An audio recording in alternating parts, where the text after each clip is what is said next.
Il ne reste que 3 minutes pour l'honorable député de Charlebourg-Haute-Saint-Charles pour son discours. Merci, M. le Président. Alors, je poursuis. Malheureusement, les listes de Rotterdam sont déterminées par le consensus et si certains pays s'opposent, la substance potentiellement dangereuse ne peut y être inscrite.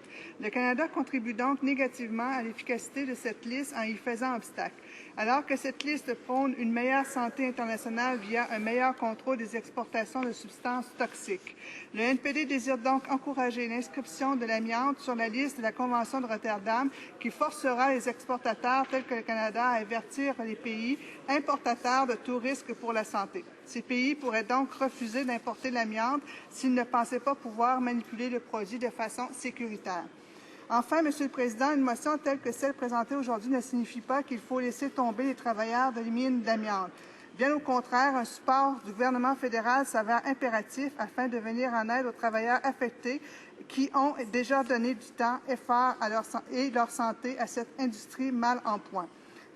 Il faut également mettre sur pied des mesures urgentes afin de revitaliser l'économie de ces régions entières qui souffrent déjà depuis trop longtemps.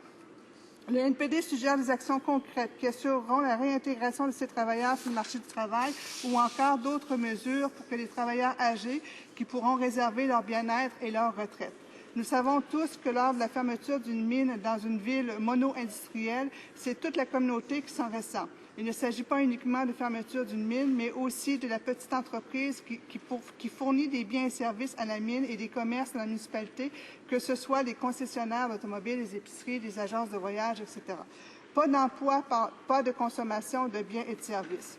Pour contrer ces effets et assurer la protection des citoyens des régions affectées, le NPD recommande donc de consulter les travailleurs et les communautés touchées, d'investir dans le développement économique et des collectivités touchées par la non-réouverture de la mine, pour les travailleurs près de leur retraite, de prévoir une période de transition leur permettant de terminer leur carrière avec dignité, mettre en place une allocation de cessation anticipée d'activité. Pour les travailleurs plus jeunes, mettre en place des mesures de formation et de réintégration du marché de l'emploi. Voilà, Monsieur le Président, la solution équitable et durable que le NPD propose, une solution qui respecte les familles, l'économie, la santé de nos citoyens, ainsi que notre réputation internationale qui se doit de rayonner de nouveau. Merci. Questions et commentaires. L'honorable ministre de l'Industrie.